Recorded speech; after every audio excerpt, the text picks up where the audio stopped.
Kita akan langsung saja lanjutkan perbincangan. Bang Ipang, silakan ditanggapi apa yang disampaikan oleh tadi Bang Ali Ngabalin yang juga mengatakan bahwa nggak ada kok selama ini visi misi menteri, yang ada hanya menjalankan visi misi presiden, dan wajar saja tidak ada yang khusus kalau presiden mengingatkan. Kemudian tadi Pak Jazilul juga mengatakan presiden tidak melarang menterinya untuk nyalon tapi tetap harus bekerja, sehingga kemudian secara hukum nggak masalah, tapi secara etika sebaiknya harus mundur.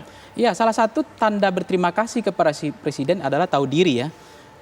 Model tahu diri itu adalah dia mengerti apa yang sebetulnya bahwa sesuai dengan Undang-Undang Nomor 39 Tahun 2008 bahwa visi menteri adalah visi presiden, tegak lurus sama presiden, loyalitas tunggal, tidak ada agenda-agenda lain, apalagi cita-cita pribadi, atau kemudian ini menjadi ajang kampanye, peluang untuk kampanye di 2024. Kemudian saya sebut Kementerian Santerklas tadi, yang bagi-bagi jabatan tadi. Saya nggak perlu sebut nama, semua orang udah tahu kok gitu. Yang namanya jabatan-jabatan yang dibagi. Kenapa Bang Ngabalin tendensi memaksa saya untuk sebut nama itu? Maksudnya ini kan kemudian kalau kemudian apa yang dibilang oleh Fahri Hamzah, misalnya ex-ketua DPR bilang bahwa ada Kementerian Santerklas itu yang kemudian tugasnya untuk menutupi kelemahan itu dia bagi-bagi jabatan tim sukses semua. Kemudian CSR digunakan, ada potensi ya. Potensi maksud saya ya, abuse of power untuk penyalahgunaan kampanye.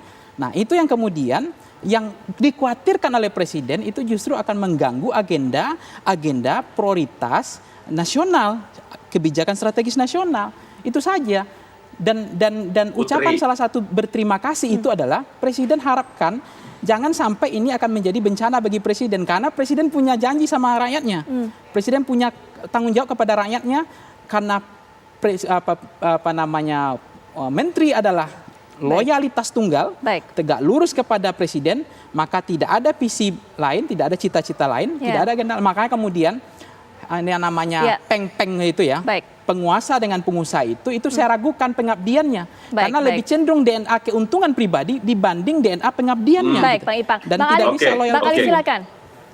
Canggih, saya tidak persoalkan itu. Yang saya mau bilang itu, siapa menteri yang kau maksudkan bersekongkol dengan pengusaha, bagi-bagi itu segala macam, sebut namanya, itu yang saya maksudkan, supaya jangan difitnah. Kan kita orang berilmu. Anda kan dokter. Gini, Bang, logika kita kalau kan begini, tunggu dulu. Lanjut dulu. Tadi Anda bicara saya dengar. Kalau ente sebut tentang orang itu bersekongkol dengan penguasa dan segala macam tadi itu yang saya mau kau sebut namanya, supaya jangan memfitnah. Bagaimana mungkin ada menteri dalam jabatan politik kemudian malah, makanya tadi saya bilang jangan membuat premis, jangan membuat, dengar dulu, jangan membuat premis, jangan membuat kesimpulan seenak perutmu. Kemudian maaf, saya jelaskan lagi Bang Ngabalin, abang salah memahaminya. Penguasa dengan pengusaha itu yang saya maksud, bukan orang yang berbeda, Bang. Dia menteri pengusaha, sekalian dia politisi gitu loh. Jangan membuat premis, jangan menuduh ini abang salah memahami saya. Penguasa dengan pengusaha itu satu orang, bukan dua orang. Kalau orang bersekongkol, kau sebut namanya, supaya jangan memfitnah. Begitu orang mengamati. Saya lebih fokus saja kepada kebijakan strategis, bahwa menteri minta fokus itu aja. Presiden minta fokus, sudah. Presiden minta fokus itu bukan dua orang, maksud saya. Ini Bang Ngabalin yang logikanya gagal nih. Ini tendensinya beda nih Bang Ngabalin ini. Jangan begitu cara sebagai seorang pengamat. Boleh nggak saya tanggapi? Kalau kau menuduh orang, maka sebut namanya. Gitu. Itu yang saya mau. Baik, Bang Ali. Kau sebut namanya aja, nggak ada susahnya. Siapa yang bersekongkol? Menteri mana yang bersekongkol dengan pengusaha? Baik, Bang Ali. Bang Pagi sudah mengetahui. Jangan memfitnah orang. Baik, Bang Ali. Baik, Bang Pagi silakan. Jadi dalam pendekatan ekonomi politik ya Bang, ya mohon maaf ilmu saya masih rendah ini. Dalam pendekatan ekonomi politik itu ada namanya kekuatan yang namanya itu penguasa dengan pengusaha. Nah, yang saya maksud di sini itu satu orang, dia adalah pengusaha yang dipercaya oleh presiden, sudah bisa meyakinkan presiden bahwa pengusaha ini jauh lebih bisa bekerja lebih efektif ketimbang politisi dan politik. Sebentar Bang Ali. Satu orang itu maksud saya, dia itu dalam satu orang karakter manusia, dia sekalian pengusaha dan dia juga sekalian politisi yang dipercaya oleh presiden bahwa pengusaha ini lebih efektif bekerja. Padahal sebetulnya jangan salah bahwa namanya politisi dan birokrat itu juga bisa bekerja lebih efektif. Karena ada potensi abuse of power itu di situ. Abang perhatikan namanya Pratikno, Pak Pratikno. Mohon maaf gitu loh, abang bisa memahami itu. Satu Bukan, lagi saya nggak bukan. mau sebut Tadi nama, kan abang Anda paksa saya nggak menyebutkan bakal ada sebut nama. bersekongkol. Ngapain abang paksa saya Menteri nyebut nama, udah tahu kok pengusaha Kementerian Sinterklas itu. bersekongkol dengan menteri tadi bersekongkol, penguasa bersekongkol dengan pengusaha. Siapa yang Anda maksudkan? Sebut namanya supaya Abang orang nggak dengar mau dan tahu menjebak semua. saya kena Itu loh. undang-undang ITE atau gimana? Bukan. Tadi kan Pangi bilang. Karena itu Tadi kan satu yang Pangi bisa bilang dirasakan ada bang, tapi nggak bisa penguasa. dibuktikan bang.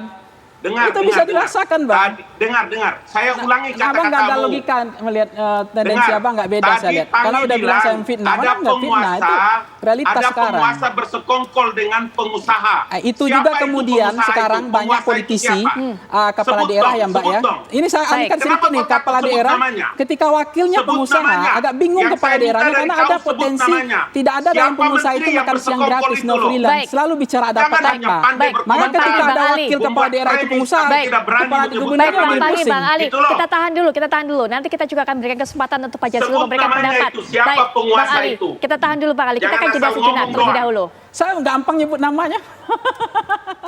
Baik, kita akan kembali lanjutkan perbincangan Pak Jazilul. Kalau tadi juga saya bisa mengulang apa yang disampaikan oleh Pak Jazilul, mewakili PKB juga yang mengutarakan bahwa satu ide ataupun juga usul bahwa menteri-menteri yang mau bermanuver di 2024 sebaiknya mundur saja. Yang tadi sudah dijelaskan secara etika itu sepertinya kok ya kurang pantas begitu. Dan untuk bisa meminimalisir pendapat-pendapat buruk di kalangan masyarakat. Tapi rupanya usulan dari PKB ini sudah dapat ketanggapan dari Gerindra salah satunya. Walaupun tidak bisa kami hadirkan perwakilannya saat ini dalam diskusi ini, tapi saya juga bisa menyampaikan bahwa sudah beredar di media bahwa Gerindra menolak bahwa semua ataupun juga pihak-pihak menteri dari berbagai macam partai yang punya maksud di 2024 sejauh ini masih melakukan tugasnya dengan baik-baik saja kok. Seakan juga menepis usul juga yang diajukan oleh pihak PKB, Pak Jazilul.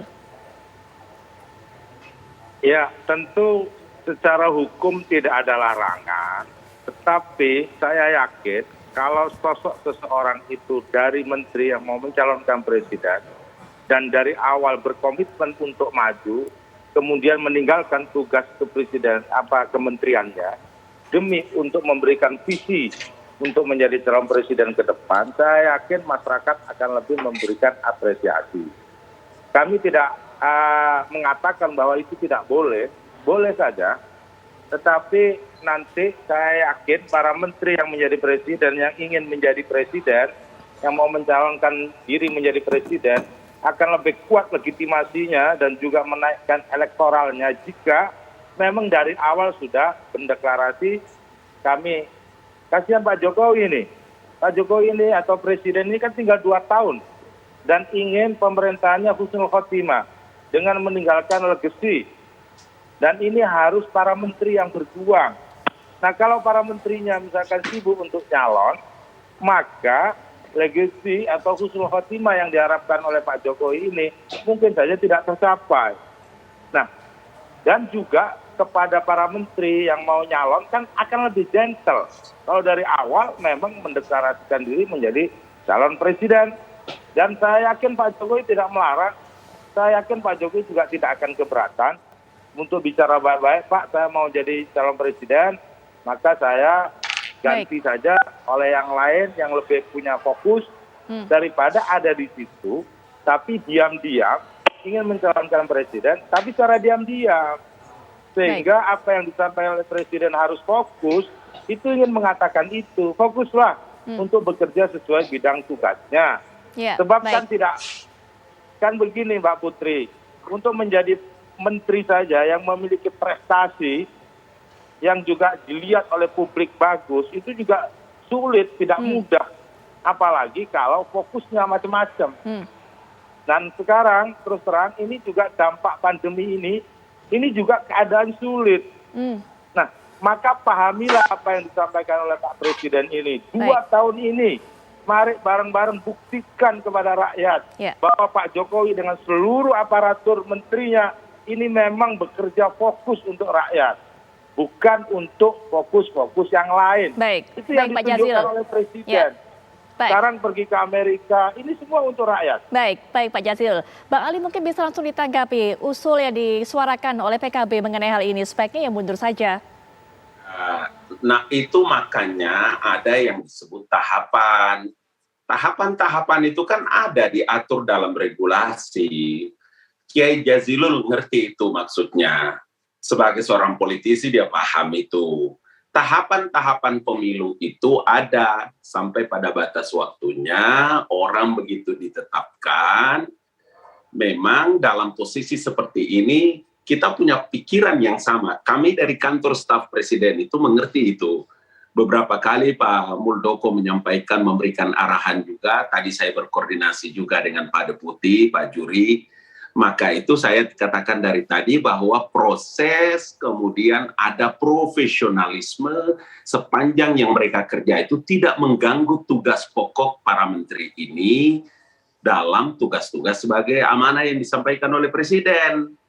Satu. Yang kedua, memang apa yang menjadi perhatian Bapak Presiden ini adalah penanganan dari tugas-tugas mereka sebagai pembantu Presiden. Yang saya tidak setuju itu adalah tadi itu dikasih tahu sama Pak Canggih itu ada penguasa yang bersekongkol dengan pengusaha. Siapa itu orangnya? Sebut aja namanya kalau Anda punya data supaya di ruang publik di TV One ini kita tidak terkesan memfitnah orang.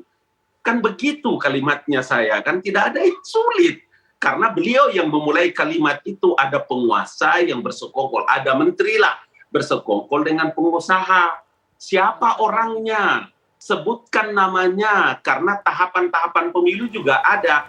Nanti Juni, Juli, Agustus itu mulai tahapan.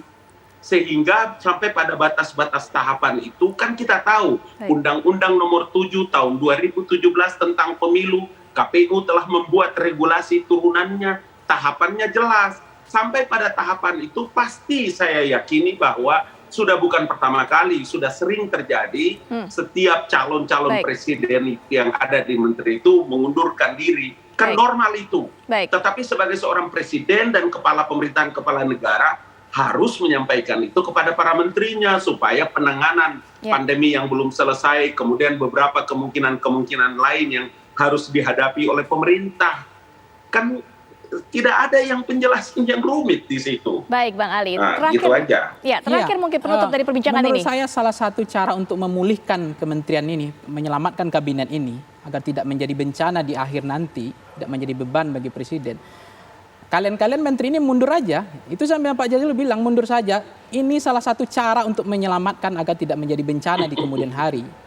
Artinya, salah satu cara adalah loyal, tegak lurus sama presiden. Sekarang bagaimana cara mengimbangi kerja presiden? Bakal menteri tidak mampu mengimbangi kerja presiden. Bahkan menjadi beban bagi presiden menteri-menteri sekarang gitu. Nah ini yang menurut saya fokus tadi kepada apa yang diminta oleh presiden bukan fokus kampanye. Tapi fokus kepada kebijakan-kebijakan strategis nasional yang sudah menjadi target.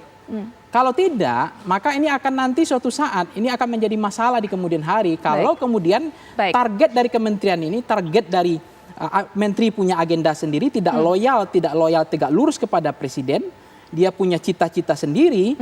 Nah ini yang kemudian menurut saya bukan kutukan periode ketiga, tapi bencana untuk kabinet. Baik, karena keterbatasan waktu juga, maka usai sudah perbincangan ini di segmen ini. Terima kasih Bang Caniago, terima kasih Bang Ali Ngabalin, Pak Jazilul juga terima kasih, para narasumber terima kasih meluangkan waktunya untuk bisa memberikan pandangannya mengenai hal ini. Dan pemirsa, kami akan jeda sejenak, saat itu kami akan kembali dengan kabar-kabar menarik lainnya saat lagi.